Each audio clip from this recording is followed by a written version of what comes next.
Ladies and gentlemen, we'll call the meeting to order. It's 7:18. Apologize for convening a little bit late. We were meeting an executive session that just carried over a bit longer than we expected.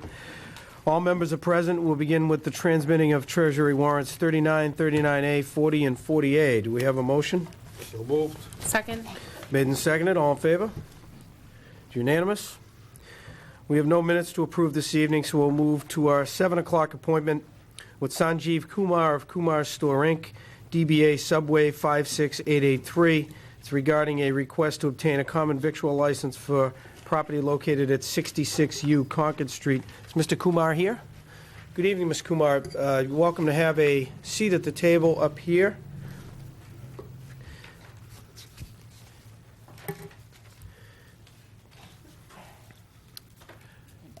Good evening. If you'd like to introduce yourself and also tell us a little bit about why you're here. We have the paperwork, obviously, but some folks who might be listening don't have that benefit, so we're happy to get a quick summary. All right. My name is Mrs. Kumar, and we are in the process of opening a Subway store, which is very common nowadays because of their healthy choice, right in 66U Concord Street, which is off the road near the Shriners Auditorium. And I believe because it's a very common place where especially the kids go all the time, it will be a perfect place to have a Subway there. And that's about us. Okay. Before moving to the board, do we have any recommendations, Mr. Hull? Yes, we do. From the Board of Health, Shelley Newhouse, the health director, indicates that she recommends approval of the common victualers license at this location, 66U Concord Street. And we also have a recommendation from Al Spalding, the building inspector. This is an allowed use in the highway industrial zone. There are no zoning issues. Questions or comments from the board? Is this a relocation, if I may ask you, of the existing store that's on Main Street? Or is there an affiliation No, with that store? no, not at all. This will be a brand new. Okay. And specifically, just to help me understand the location, I know heading towards the Shriners, is it right there on the left? It's right there on the left. Concentra is there, I think? Yes, there is a Dunkin' Donuts right there. It's right next to it. There's a dentist, doctor, Okay. and the Leahy Clinic. It's right on that. So it would be visible from the Yes. Concord Street as you're driving by, you'd see your store there? Yes, it will be on your left side if you're coming towards the Shriners Auditorium. Okay. Great. Thank you. Anything else from the board? Hearing no questions, do we have a motion? Make the motion to grant the common victuals license for property located at 66U Concord Street. Second. Made and seconded. Anything further? All in favor? It's unanimous. Thank you and Thank you good so luck. much. Thank you. Thank you.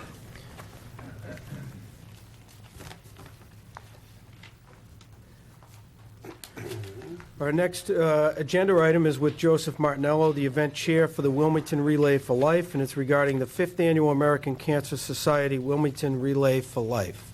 Mr. Martinello. Good evening. Good evening. How's everyone doing? Well, thanks. Doing well, thank you. I brought Ashley Iber with me as well. She's from the American Cancer Society. She's our staff partner.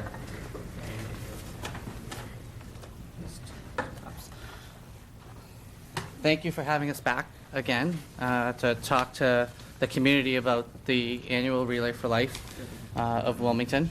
As you all know, it's an American Cancer Society event. The purpose of the event is to bring the community together for a multitude of different reasons. It's to bring the community together around the topic of cancer, first and foremost, to bring families together to discuss this topic. It's also to bring the community together for fundraising on behalf of the American Cancer Society. And those funds, Ashley will speak to later, go to various different services that the American Cancer Society provides our community and nationwide. So the event this year is on June 14th, Father's Day weekend.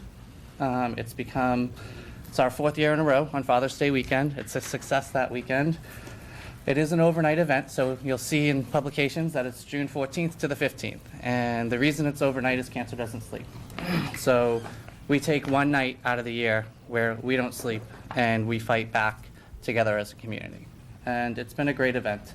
This year, it's going to be held at the Shawshene Valley Technical High School again, and we partnered with them last year. They were an amazing partner with us in running this event, very accommodating. The facility was great, and we got positive feedback from everybody who attended. Yeah, we got a lot of positive feedback from our participants who were at Shawshene last year. They loved it there, and we are excited to be there again. We're so glad that, especially with the construction going on at the high school, that we have a great facility to do it at again this year. So typically, I'd love to give a rundown of the event so people can understand what to expect if they've never participated in the Relay for Life. So those who are listening, you can get more information on wilmingtonrfl.com. So we have information on the web. So we also have flyers throughout town and in local businesses. So you can find these around town that'll give you information about the event itself. But what you can expect is there are 3 key ceremonies that occur at the Relay for Life. So we kick off the event at 5:30 with a celebration ceremony. So it's a welcome ceremony as well as a survivor ceremony. And we invite all of our survivors to join us at the beginning of the ceremony itself. We'll hear from one of our survivors who will speak to their struggles with cancer and what the American Cancer Society's Relay for Life activity means to them. Then we'll invite all of our survivors onto the track to kick off the event and start the first lap of the event itself. Later on in the evening, we have a luminaria ceremony. So around 8:45, as the sun's setting, you'll see these bags lit up throughout the track. We have candles inside of them. We light them up, and they signify typically somebody lost from cancer. Also, people will honor those who are battling cancer. So you'll see these lit up throughout around the entire track. And we'll hear from a caregiver who will talk about their story about a loved one who has either battled cancer or is currently battling cancer. So we'll hear their perspective of what cancer means to them.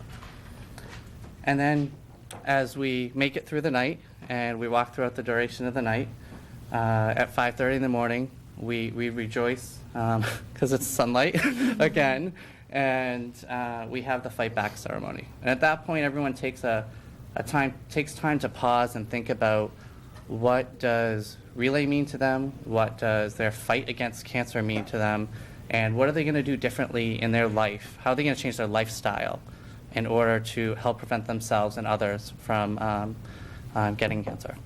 Yeah, the Fight Back ceremony is a great way to think about the fight against cancer as a year-round activity, not just one day that you take out of the year. So it talks about different ways that they can continue to fight back against cancer year-round. This year, we have an exciting theme. It is Let the Good Times Roll. So this is the 5th anniversary of the Relay for Life of Wilmington. So we are celebrating our successes and we're having a party. So we are celebrating getting closer to raising $1 million for the American Cancer Society. After last year, we were at the $125,000 mark raised. So we're getting closer to that. We have a variety of different parties built into our relay season as well as the relay event itself. So, for example, a luau kind of a party in the survivor tent. We did Mardi Gras kind of a theme for our kickoff. So it's really a big celebration. What to expect at Relay? It is a fun, energetic event. We have lots of games and activities throughout. We still have a special area for kids with inflatables and games, and we have all kinds of activities planned throughout the entire event. So Joe mentioned specific ceremonies, and those are the key kind of cornerstones to our event, but we have lots of events continuously going on during Relay. So there's never a dull moment, and we have lots of entertainment as well. We have musical bands and performers and salsa lessons and Wilmington Dance Academy and lots of different stuff going on. A lot of stuff is already agreed. A lot of people have already agreed to perform at Relay, and we're still working on some more. I want to tell you a little bit more about the American Cancer Society and the impact that Relay for Life of Wilmington is making. I passed out this fact sheet to all of you, and we have this available as well at our Relay for Life meetings, and I'd be glad to, give out information to anyone who's interested in more of it.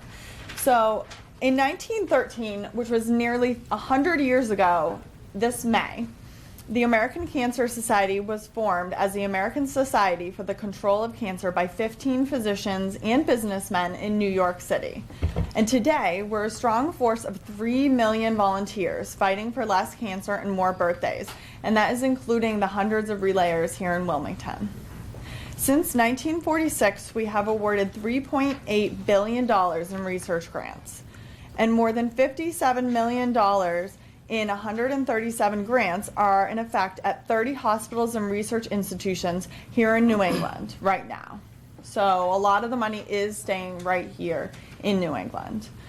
Today, we are the second largest funder of cancer research behind only the U.S. government. So you are making a huge contribution in research and finding cures for cancer if you are supporting Relay for Life. Also, we do provide a lot of support for those who are cancer survivors who are undergoing treatment. We provide cancer information, answers, and support on the phone, online, and in person. We provide free lodging and free transportation services for cancer survivors in treatment to increase the accessibility to treatment, because those are some major barriers that we have heard that survivors often have. We are also looking for other ways to continue to fight back. I could talk for hours and hours and hours about the different services that we have. Some of them are listed here, but all the information is on our website, cancer.org.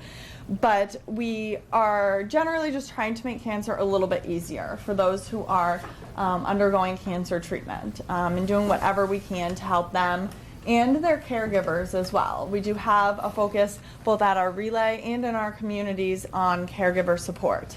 So 60 years ago, 1 out of 3 people diagnosed with cancer survived at least 5 years.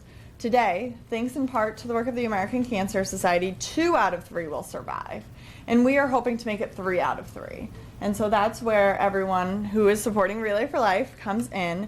And we are thanking you all for your support.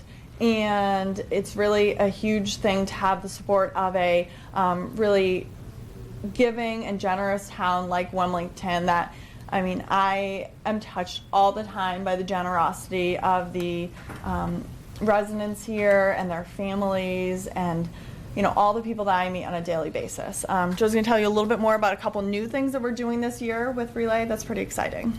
Yep. Before I get to that, for those who aren't familiar with the event itself, I'd also like to let you know, we talked about the ceremonies, we talked about some of the activities there. So where does the fundraising come in? The fundraising comes in where groups of members, they could be family members, friends, and friends banding together, and they participate prior to the event in fundraising on behalf of the American Cancer Society. When we get to the actual event, I look at that as the celebration for all of the hard work that people did for fundraising prior to the event. We continue to do some fundraising on site, but just to give you a sense of where that fundraising dollars come. Today we're 22 teams strong for the event this year. We have over 120 people registered already participating in the event. Well, we expect anywhere between 400 and 600 people participating in the event. So just to give you a sense where the fundraising piece comes into it.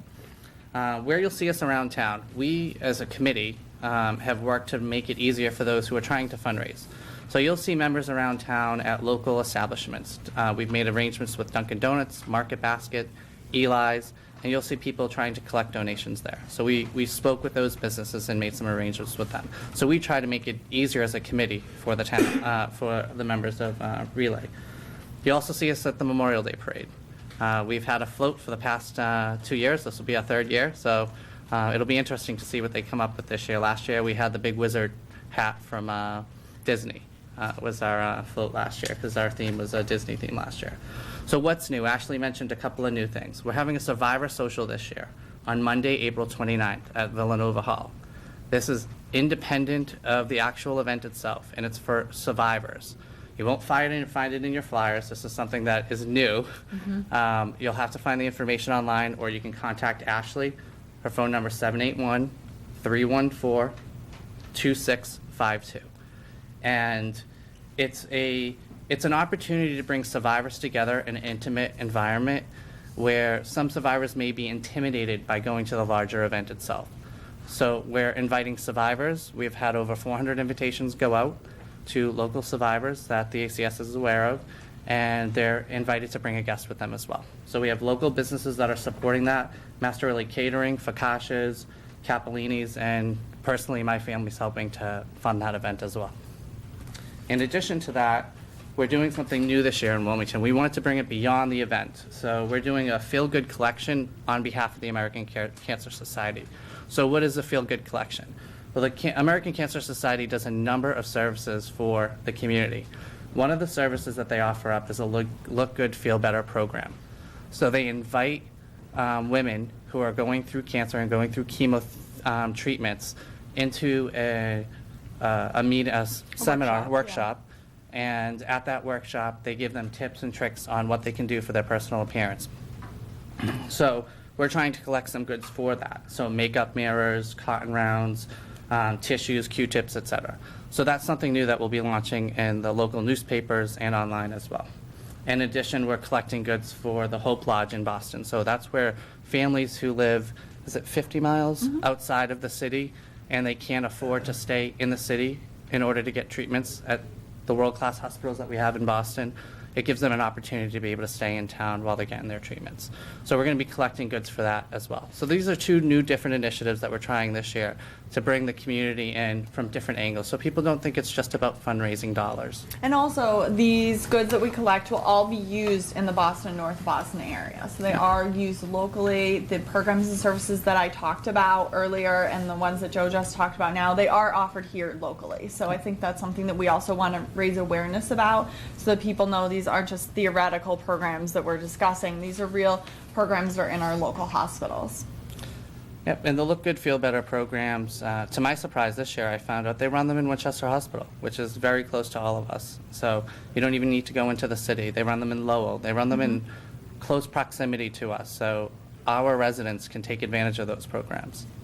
So we have a number of businesses supporting us. I won't go through the list. You can find it online. But that also speaks to the local business community and how committed they are to causes such as this, but causes that are near and dear to the Wilmington residents' hearts. So, with that, that's our update. Thank you. Questions or comments from the board? No, I'll be brief. I know that my colleagues, I'm sure, will have much they want to say, so I'll just simply say thank you again. It's amazing how time flies. You're here for, this is your the fifth one going? It still feels like it's kind of a new thing to us. So thank you for keeping it up, for the continued efforts, even in spite of having to try to find new location for it. I know the logistics of that probably were a little bit of a headache last year, and I'm glad that's worked out. And just know that, that for whatever we can do, I'm sure my colleagues will echo that. We fully support your efforts, and unfortunately, I bet you there's probably not a person in earshot of my voice that hasn't been affected by it in some way, shape, or form.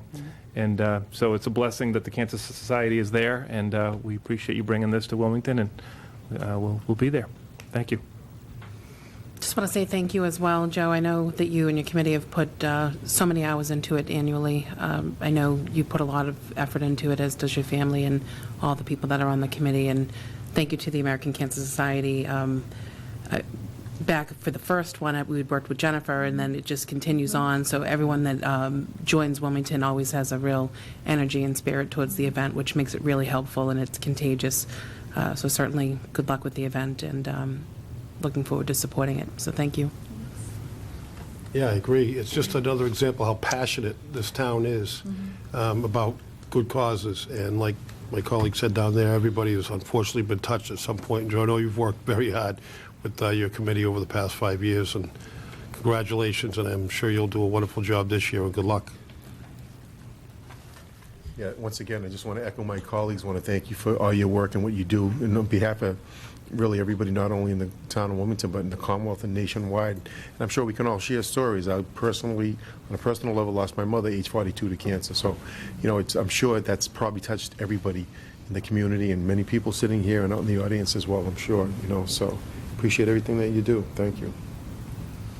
I think it's all been said, but I just want to, add my congratulations to a job that you've been doing so well for, it'll be your 5th year. Really a wonderful program. Everybody who participates does a terrific job, and we're very grateful to have you put in that time and to make this such an important piece of what Wilmington does throughout the course of a year. So thank you.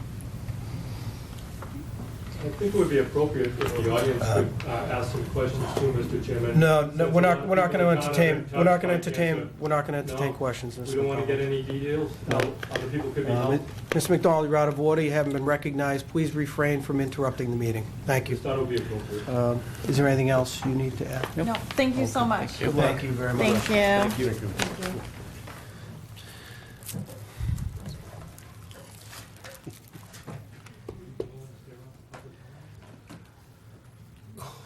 All right, our next scheduled agenda item is the presentation of the Board of Selectmen Annual Report for calendar year 2012. I can't hear it. Mr. McDonald, could you please take your conversation outside, please? Mr. McDonald, please take your conversation outside, please, sir.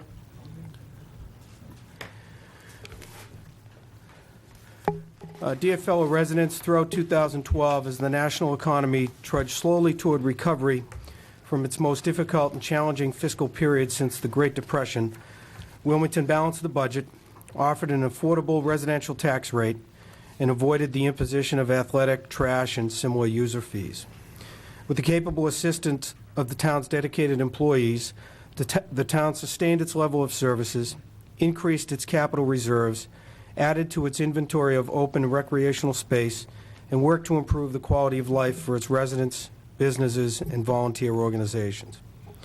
After the Board of Selectmen negotiated the acquisition of approximately 20 acres of open space and recreational lands, formerly known as Gentile Farms, annual town meeting voters unanimously supported the initiative in 2012 by appropriating $1,182,500 to fund the purchase. Following the town meeting appropriation, the board quickly closed on the purchase and formed a committee to elicit public input as to the most appropriate use of the property. Under the guidance of its chairperson, Selectman Judith O'Connell, the Gentile Farm Development Committee will lead the town's efforts to develop the land over the next few years. In addition to the purchase of the Gentile Farms, the town enjoyed other historical achievements and milestones during 2002. The board extends its most heartfelt congratulations to the Wilmington High School boys varsity ice hockey team, which earned its first Massachusetts State Championship title in a thrilling 3-2 victory over Franklin. The board likewise offers its kudos to head coach Steve Scanlon, who is deservedly recognized by the Boston Globe as the Massachusetts Division II Coach of the Year. And this is the 2012 report.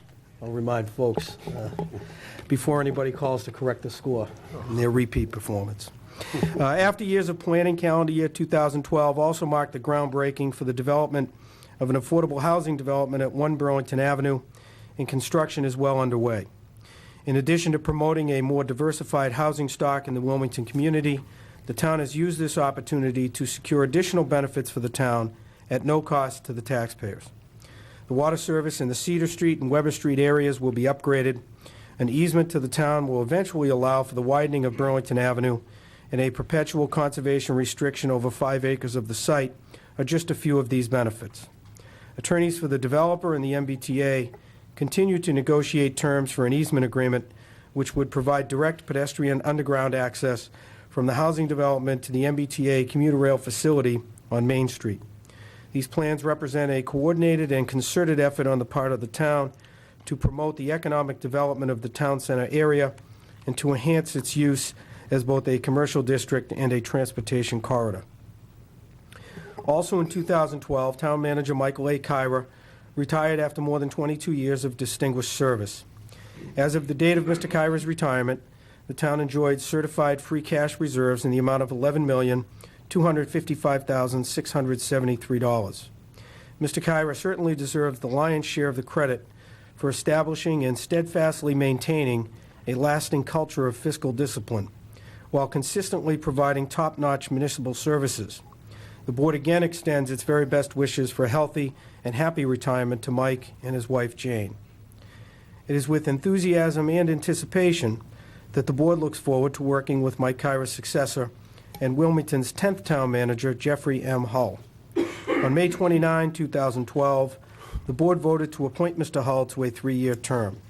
His vast experience in public administration, human resources, public procurement, and collective bargaining, along with his commitment to the town of Wilmington, as the 25-year Assistant Town Manager earned him the unanimous confidence of the Board of Selectmen.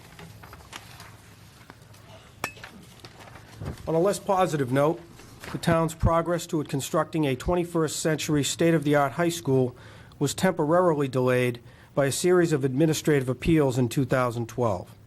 Following the issuance of an order of conditions by the Wilmington Conservation Commission, which established environmental controls under which construction of the building could proceed, a small group of residents and one abutter abused the state regulatory appellate process in a failed effort to derail the project. In the end, the Department of Environmental Protection has upheld the town's position, but it is expected that these frivolous appeals will have cost the town approximately $1.7 million. More importantly, they will have deprived the students of Wilmington a full academic year in the new facility. In the words of Henry Ward Beecher, the difference between perseverance and obstinacy is that one comes from a strong will and the other comes from a strong won't. Notwithstanding these unnecessary and substantial delays and the costs resulting from them, the High School Building Committee, the school administration, the Board of Selectmen, and Town Manager Jeffrey Hull are united in the town's effort to bring this most important project to fruition without requesting any additional appropriation from town meeting. The board is eminently confident that this new high school building, which the students and residents so richly deserve, will be ready for occupancy in September 2015. For many years to come, it will represent not only this town's commitment to education, but it will also stand as a monument to the strong will of this community to prevail over the obstinacy of an obstructionist few. On behalf of the Board of Selectmen, I thank the residents of Wilmington for the confidence they have placed in us. We remain ever grateful for the opportunity to serve you. And I submit this report respectfully on behalf of the Board of Selectmen. Point of order, that was an Very well done, environmental Mr. appeal, not an obstructionist. Mr. McDonald, I've already, no clarification need be made. You've spoken out for the last time this meeting. Please withdraw from the meeting. If you refuse to do so, I would ask the chief to please assist in seeing you out the door. We're just tired of you deceiving the people of Wilmington and let them... Chief, if you could intercede, please. And I think the chief knows about it. The chief could probably speak about it because he was the one who went down there after I recovered the oil.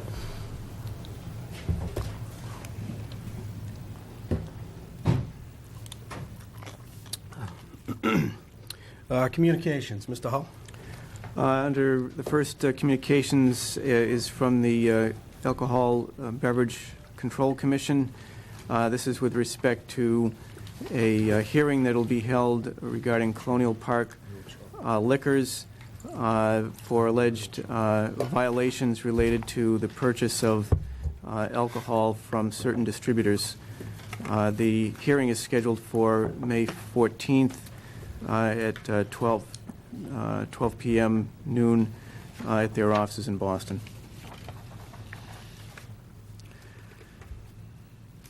We have some correspondence from the Board of Selectmen, Town of Norton. This relates to the suggestions on their part that the board consider posting an article at the town's annual town meeting to file special legislation that would amend Chapter 40B, which is the Affordable Housing Law.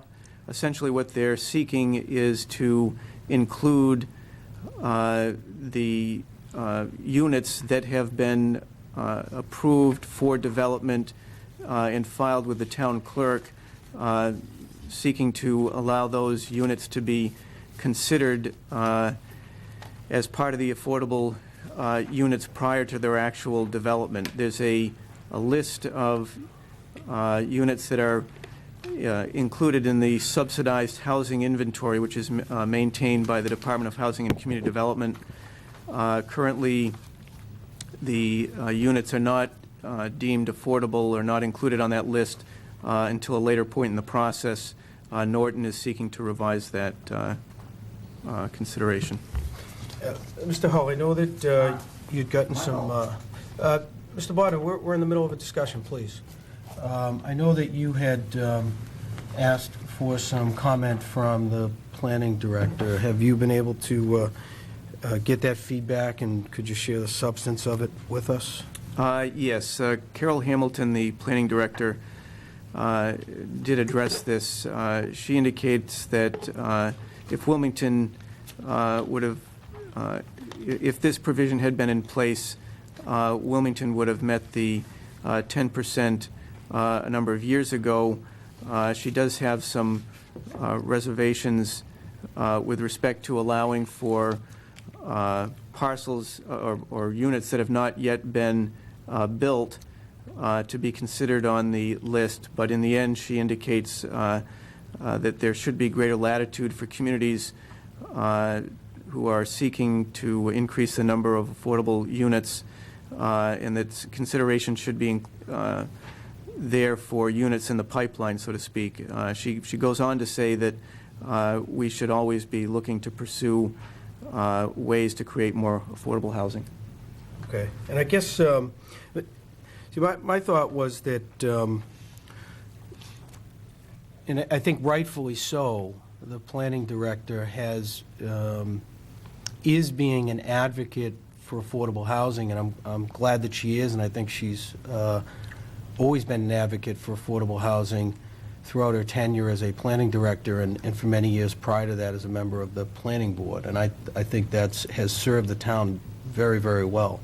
By the same token, I also know that when we get into these situations of comprehensive permits under 40B, we like to have control of our own destiny, and we hate having that threat of HAC if we don't approve a permit under certain conditions. So I agree with the planning director's sentiments in terms of advocating for affordable housing. I want to try and keep Wilmington folks in Wilmington and keep housing affordable. But by the same token, I like to be able to, to pursue things with some degree of control. And it seems to me that this would enhance our control when you are in a situation where a pipeline project puts you over the 10%, Right. but the shovels aren't in the ground yet. So I just wanted to bring that to the board's attention to the extent that, that we weigh in on this, to the extent that we ask the manager to take any action relative to this proposal. So any thoughts in that regard from the board? I have a question, and it sounds like you have a better grasp on this certainly than I do. In the absence of this home rule petition that the town of Norton selectmen are proposing, which is effectively what we have now, when we have proposed developments that are going through the process of acquiring the necessary permits, I'm trying to think of how the math would work. If this were to be in place, I guess, how does it, what's the negative of not having it, I guess, is what it boils down to. We need to get to 10%. We need to hover or be at that 10%. So if we were under 10% and there were a plan in place for a new construction project that would take us over the 10%, We could count them earlier. we could count those early. And so we wouldn't be necessarily forced to engage in or have another project come down or be forced down our throats to get us over the 10% sooner? Is that what it boils down to? That's how I view it, yes. Okay, so we could monitor the volume of what's considered affordable if we knew what was in the pipeline coming down the chain. Well, I guess if you have 9.6% of your housing stock is affordable housing that counts under the current formula, and then you have another project such as 1 Burlington Ave, which once the shovel is in the ground and then the project is moving forward, that puts you over the 10%. But even though it's fully permitted, if economic conditions or whatever else might be preventing the project from actually moving forward, even though you've permitted it, that permitted project doesn't count towards your threshold of 10%. Today. Today, Right, as okay. it stands. So I I knew that the manager was going to ask for a recommendation from Ms. Hamilton, and I'm not surprised to hear her advocate for affordable housing, because she's always been an advocate. I'm glad she has. But I just think there's, the other side to this is as compelling as advancing the interests of affordable housing, because it doesn't prevent us from welcoming and permitting a desirable affordable housing project, even though we're over the 10% with the permitted project. So But we can do unless, that under our own, we can do that if, under our own control. Right. In other words, we don't have to, it won't be forced upon us in order to hit a benchmark. Once we hit the benchmark, we can then pick and choose and be more selective about which projects we go after. Right. Or approve. Okay, I appreciate that, thank you. so I don't know what the board's preference is in terms of taking any action on the request from the town of Norton, but certainly, if anybody has any suggestions or comments or a motion, now would be the time. Mr. Chairman, just to add on to that, if you were to have the permit, even with the shovel not in the ground, and then for some reason it hangs out there and nothing comes to fruition, is there an expiration on that percentage being included in your calculation? In other words, you have a permitted project, it never comes to fruition, shovels never go in. Under Norton's? Correct. Good question, I don't know. Which is a valid point to consider. I mean, to me, and here's the flip side, right? The flip side to that is, in a sense, you compete with other towns to responsibly meet your obligation under the law to provide affordable housing. If this mechanism enables other towns to kind of skirt that responsibility, we're taking it on our own. But again, by the same token, if this is to affect a town, let's say it's got 8%, 9%, depending on the population, obviously, and the housing inventory, but they're doing something. They're doing their part, right? Sure. If they're at 8, 9%, they're doing something to carry the weight. So I still, in the end, I favor what the town of Norton is proposing. So the benefit of it could potentially outweigh the downside risk of expiration, right? In the end, that's what I think. Right. Yeah, I agree, and it looks like they're just looking for assistance by advocating for it. Maybe is this something we can ask the town manager to look into? Is there a time frame? It's going in front of their town meeting. Well, Obviously, we don't have time for that.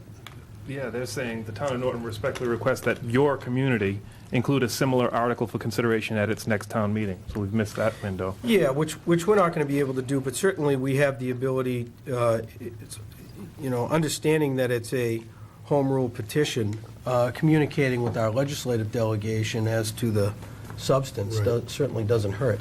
Right. Okay, so want that in the form of a motion that we have a town manager Well, put it this way, draft up some kind of a... if there's a consensus of the board for the manager to further investigate and report back, that's fine. If anybody feels like some immediate action is necessary, then you should put it in the form of a motion.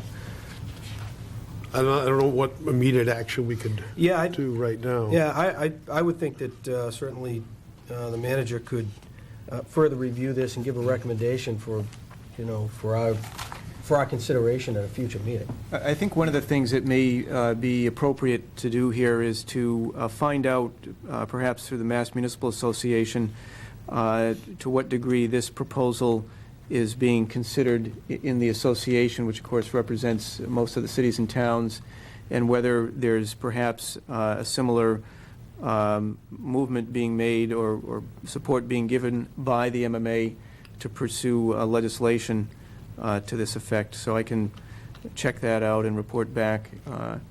That would be helpful, I think. It's a good idea. In the end, obviously, in order for this to prevail, it has to have broad support amongst communities across the Commonwealth. Does anybody have any objection if we take that direction, have the manager consult with MMA and report back? Fine. No, I think we've got the time, and we may as well learn as much about it as we can. All right, thank you.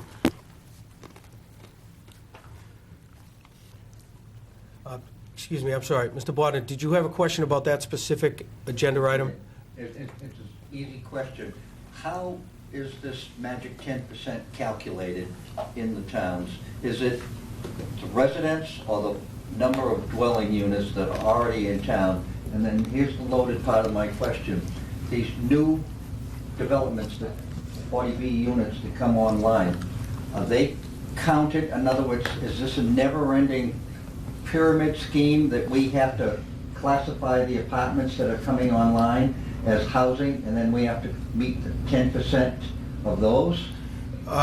First of all, let me tell you that I could not rattle off the formula, but a couple important components to the answer to your question are the following.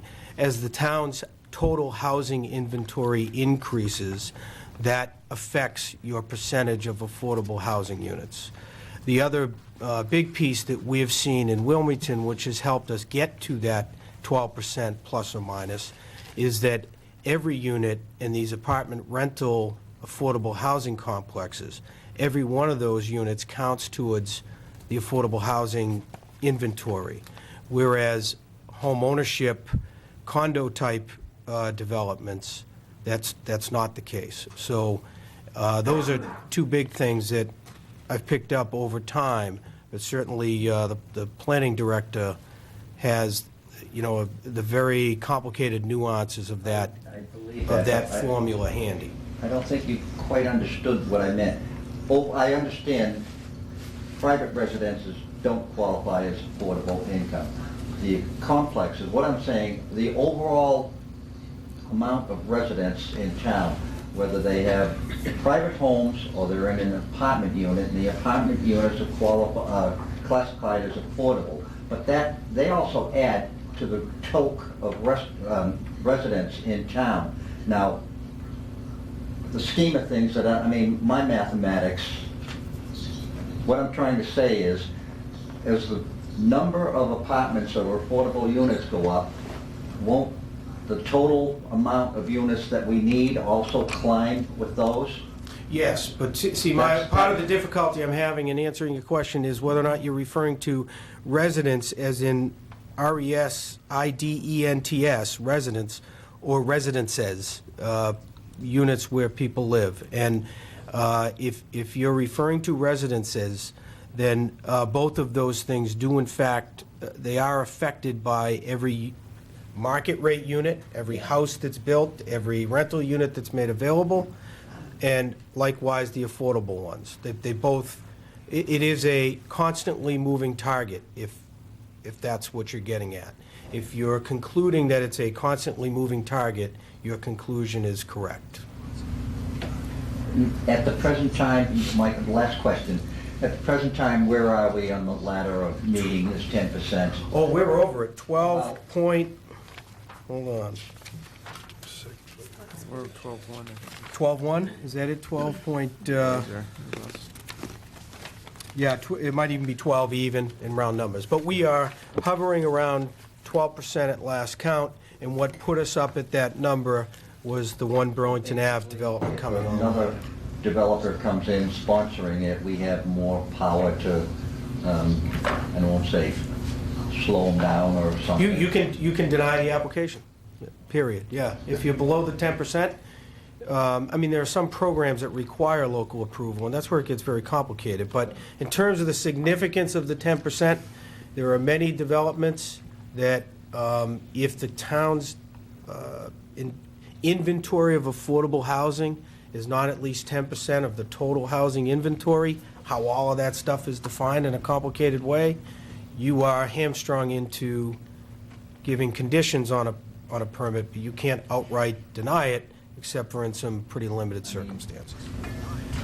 I said that was one last question, but I have one more. I noticed where I live on West Street, further on down in Reading, we have Johnson Woods, and then we have a big unit out back with over 400 units. Now, the brunt of the traffic comes where? Down West Street to hook up onto Lowell and 93, north and south. Is there any way we could classify that as part of our infrastructure for affordable housing. And you can also look at the one up in North Reading at the old John T. Berry site.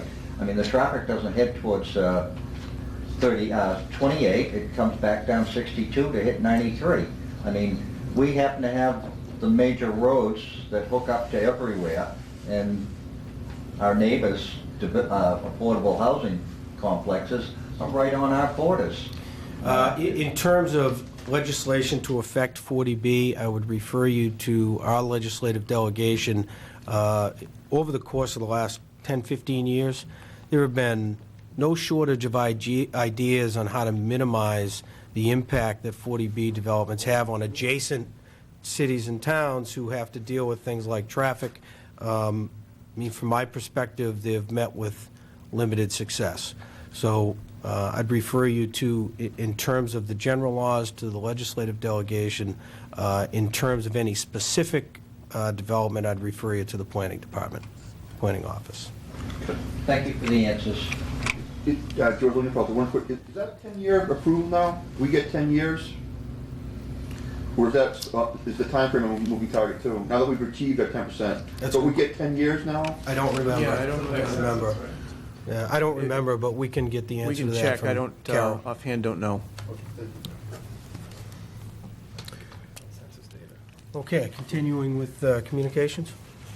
With respect to, this is a memo that I sent to Sharon George, the town clerk, concerning the warrant articles that we're seeking to have property deemed as surplus.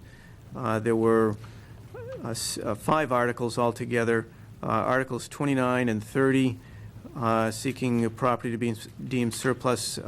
Those parcels have not been deemed surplus.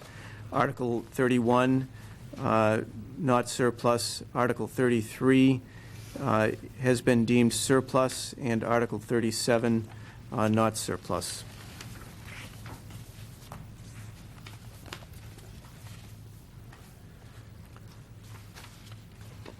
We have a letter to that I sent to James Trombley. This is with respect to the Republican Town Committee. Priscilla Ward is interested in continuing to serve as one of the representatives on the on the registry of the Board of Registrars, representing the Republican Committee. Her term currently expires on April 30th, and the letter is basically alerting the representative from the Republican Town Committee that he should file a list, submit a list to the Board of Selectmen indicating whether or not they would like to offer her name going forward.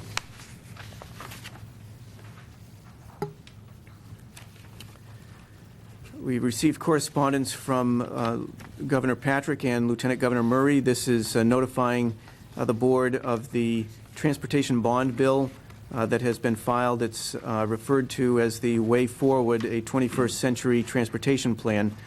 Their proposal is to increase the amount of Chapter 90 funds coming back to the communities to $300 million annually over the next 10 years. Currently, the amount is $200 million that's coming back to cities and towns. It's noted here that should this be approved, the town of Wilmington's fiscal year 2014 allotment would be $1,137,697. This, as I'm sure many have heard through the news, media, and otherwise, would require a combination of existing revenue as well as new taxes. We'll see where this goes. My personal sense is it's an uphill battle, but remains to be seen.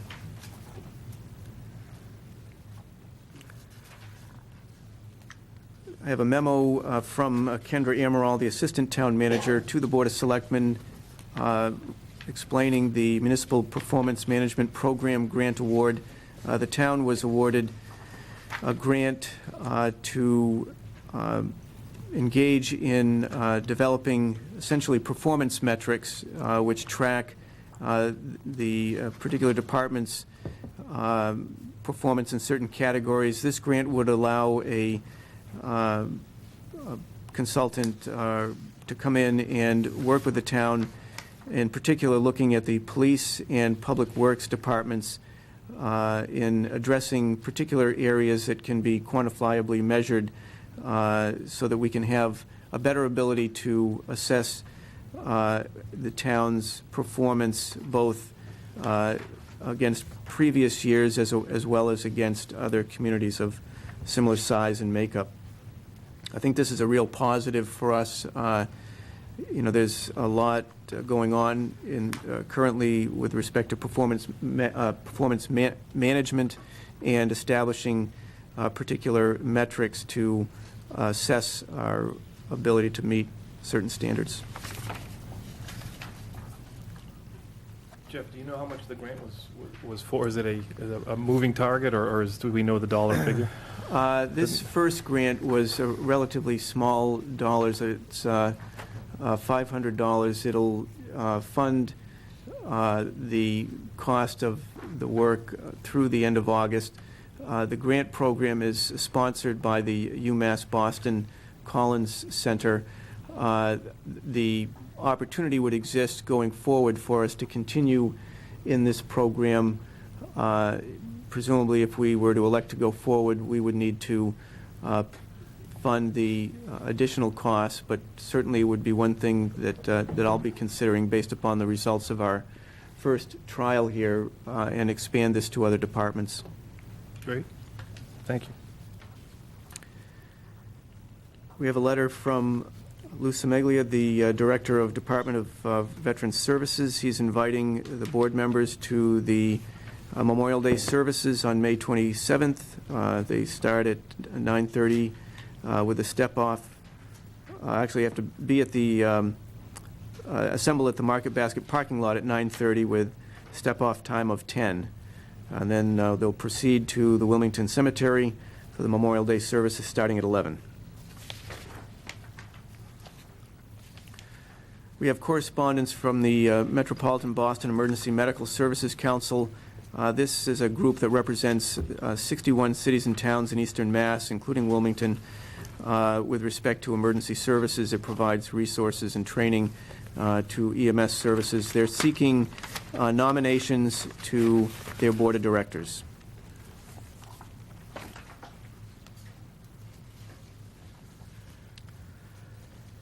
There's a memo to the Board of Selectmen from me with respect to announcement of promotions. And just note that I'm pleased to announce the promotion of David Shagru and Dan Murray within the Wilmington Police Department. Officer Shagru is being promoted to the sergeant's position, and Officer Murray is being promoted to the lieutenant's position. Both gentlemen have been with the town for a number of years. There was a process that we went through involving civil service, and ultimately these gentlemen will be taking these roles on, actually effective today. Congratulations to them. We have a correspondence from Verizon announcing rate increases effective June 7th, 2013. Fios TV is increasing the rates on one of their packages. Extreme HD will increase from $67.99 to $74.99. And then they reference other adjustments.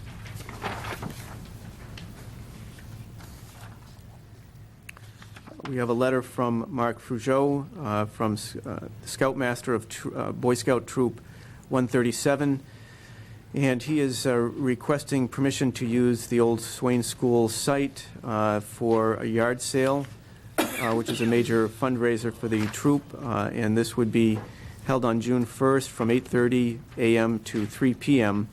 Would like to also reserve June 8th from 8:30 to 3 as the rain date. Any conflicts with either one of those dates? No. Questions, comments, or a motion from the board? I'll make a motion that we grant the request. I'll second that. And seconded. All in favor? It's unanimous. We have an email from Nick Santoro from 5901 Pouliot Place. This was with respect to signage, seeking signage at the intersection of Harold and Reed Streets. And he references some concern about the intersection as being dangerous. I did receive a recommendation from Don Onisite, and he indicates that based upon his review of this particular area, along with Officer Brian Moon from the police department, they do not believe that the intersection merits a stop sign. They base their decision on the manual on uniform traffic control devices, which is essentially a document that is intended to give some commonality in terms of standards for paving demarcation and signage. It's accepted by the Federal Highway Administration in all 50 states so that we don't have differing standards from state to state. Some of the considerations that go into this are the volume of traffic on the streets as well as the number of accidents occurring in this location. And based upon the information that they've gathered, it doesn't seem to merit the stop sign. The superintendent does indicate, in order to address a potential problem mentioned, it is a recommendation of Officer Moon and himself that direction arrows be placed on Reed Street at Harold Street intersection. Both the police and the Public Works will monitor the intersection to determine if additional steps are necessary. If I may, Mr. Chairman, has there been any other complaints about that street down there? Because I've heard a couple of complaints that saying it's kind of dangerous at night. And I know it doesn't meet the criteria of a certain, the traffic control device, the manual of uniform traffic control devices. But have they monitored down there? Are they finding any excess traffic or speeding in the evenings? Not from what I've gathered in talking or in talking with Don Onisite. As I say, he and Officer Moon looked at this location, and they did not identify any particular issues there. I cannot say that I've had any other requests specific to this intersection. Okay, thank you. It seems to me that the left-right arrow would accomplish the same goal. You know, if I'm envisioning what their recommendation is, Officer Moon, as well as Don Onisite, say that directional arrows left-right be placed at Reed Street and at Harold Avenue intersection. So, you know, the stop sign, I think, for this Mr. Santoro's, in his opinion, that would be a device that would solve his problem. But I tend to feel like that the arrow would accomplish the same goal. And if nothing else, you know, we can put the arrows in place and then continue to monitor, and hopefully maybe Mr. Santoro can look at it again in a few months and let us know what he thinks. Anything else? Okay.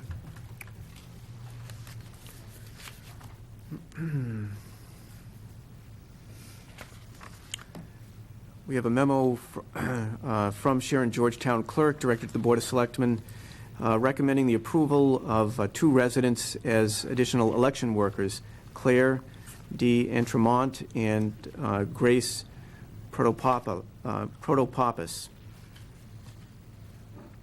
This would be for the upcoming election. I make the motion, we approve the following, the Wilmington residents as requested by the town clerk. Second? Made and seconded. Anything further? All in favor? It's unanimous.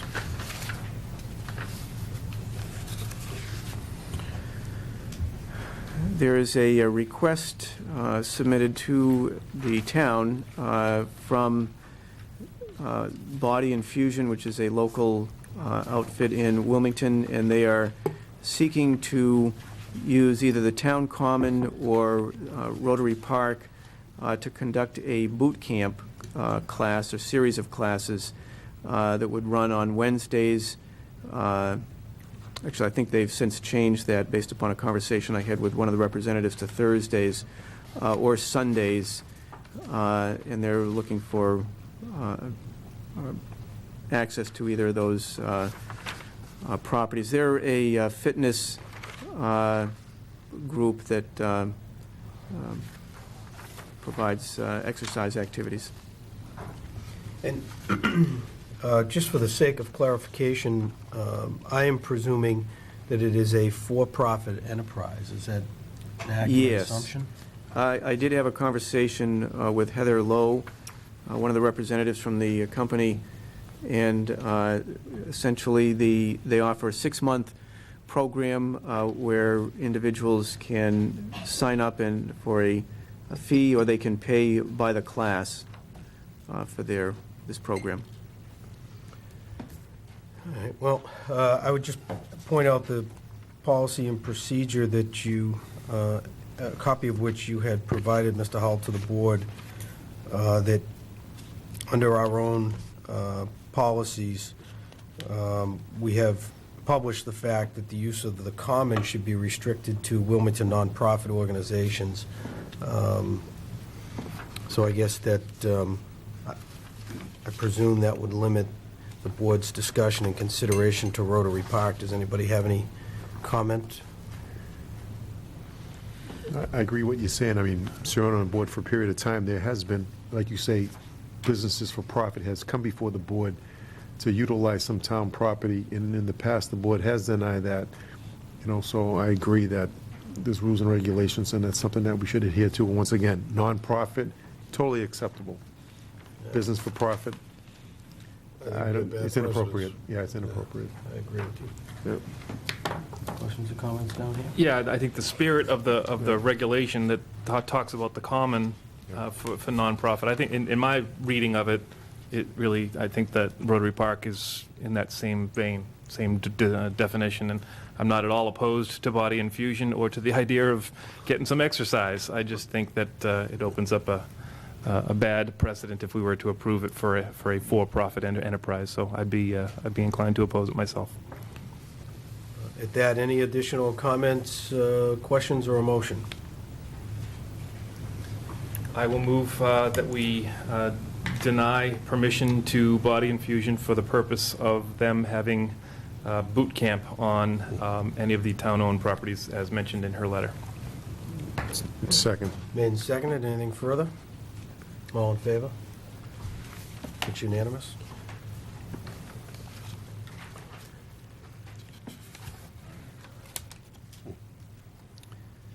The board has a request for a block party to be held on Polk Street, and this would be on April 8th, Monday, April 8th at 7,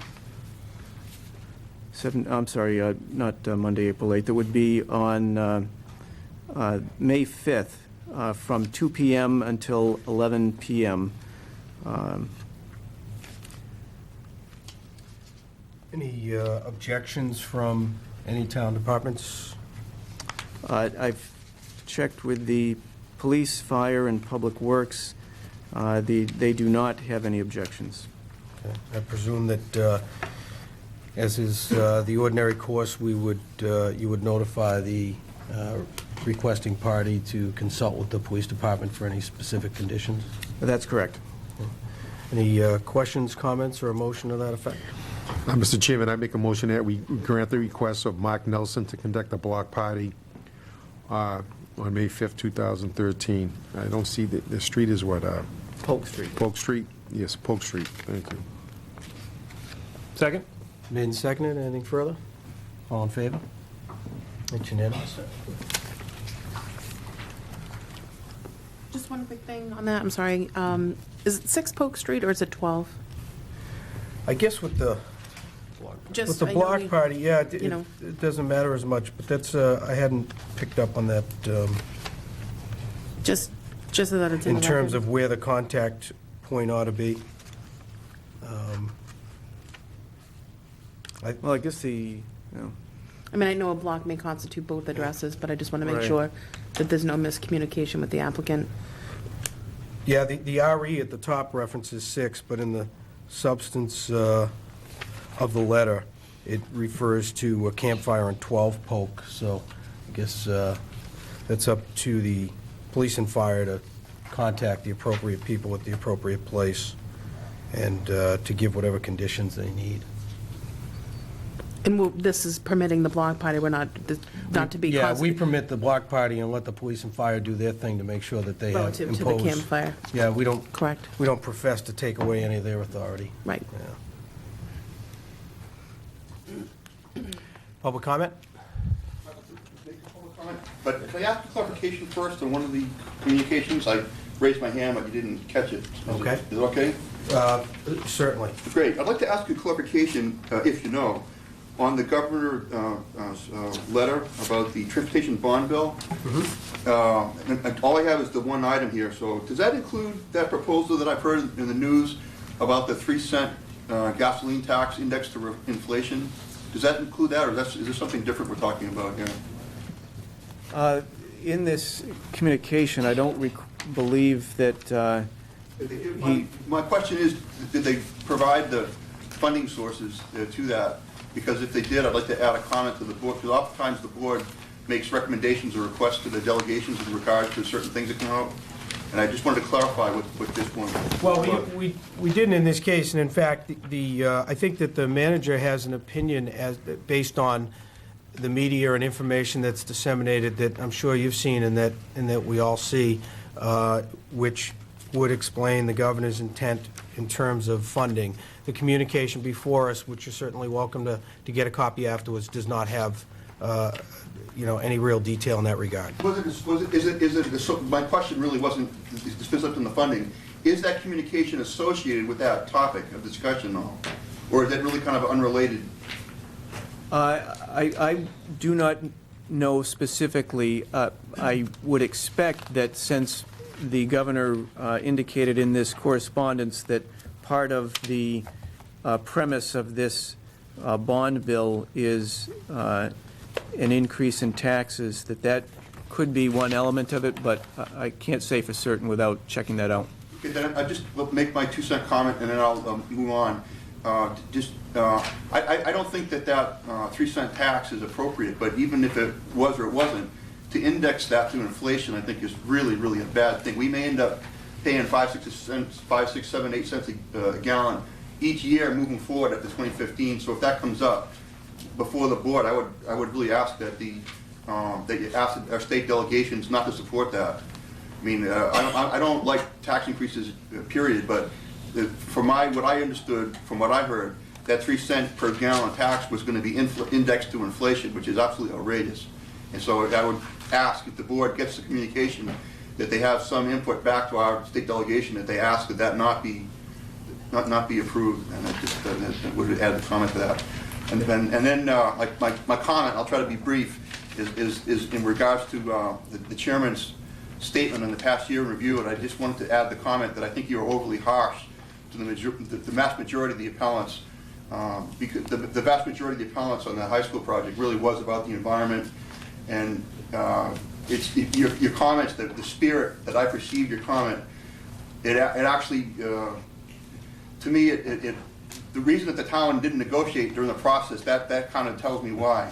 And I just think it's unfair that you characterize it that way, that the town did misrepresent the project at town meeting, that contamination will be at 6 feet, and there were a lot of misrepresentations made in the schematic design report that was submitted to MSBA. So my comment is, I think you're overly harsh to the majority of the appellants. Okay, and this isn't the first time that you've offered your opinion as to what motivated the various appellants. I can only base my opinion as to what motivated them by a number of affidavits that they signed and filed with DEP. Not all of the appellants, don't get me wrong, but a good number of them who indicate they relied on Mr. McDonald's description of what was contained in the appeal.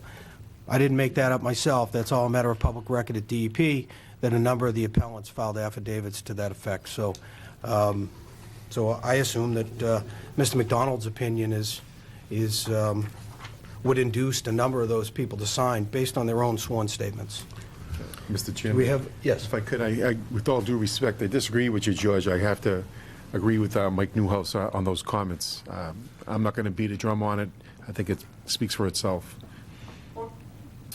My comment wasn't in the fact that he made the comments, it was the manner in which I think they were overly harsh, and that's what my comment was, that it's, the comment's been made on this board before, that you speak for others, and I think that's what that spoke to. That spoke to the motivations behind vast people, and I'm not speaking for Kevin McDonald, I'm not speaking for myself, and that was a very complicated, and still is, a very complicated issue, and I just think it's unfair to characterize it as you have. And you've tried to frame it in such. The town did actually lie at the town meeting. The contamination is going to be at 6 feet. At town meeting, they said 13 to 14 feet. The grade's going to be reduced 5 feet. That's a fact. That's in the record. It's in the plans.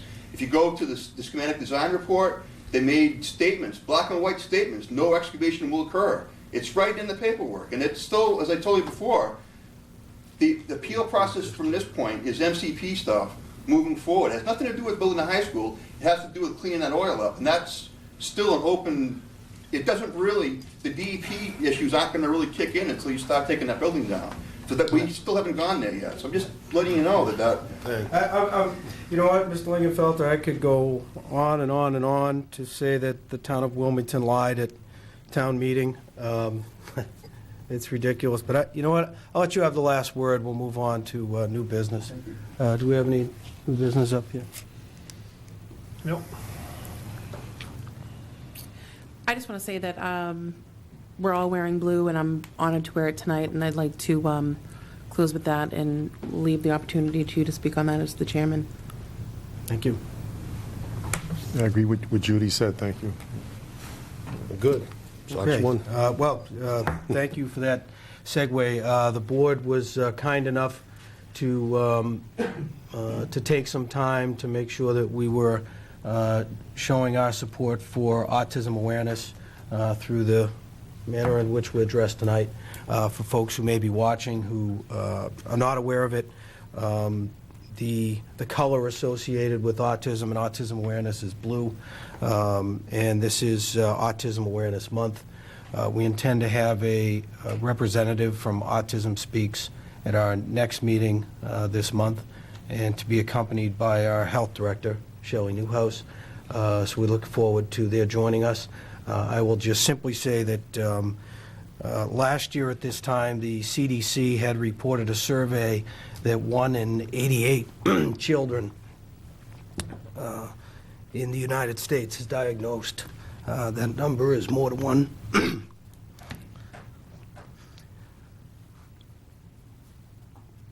Excuse me.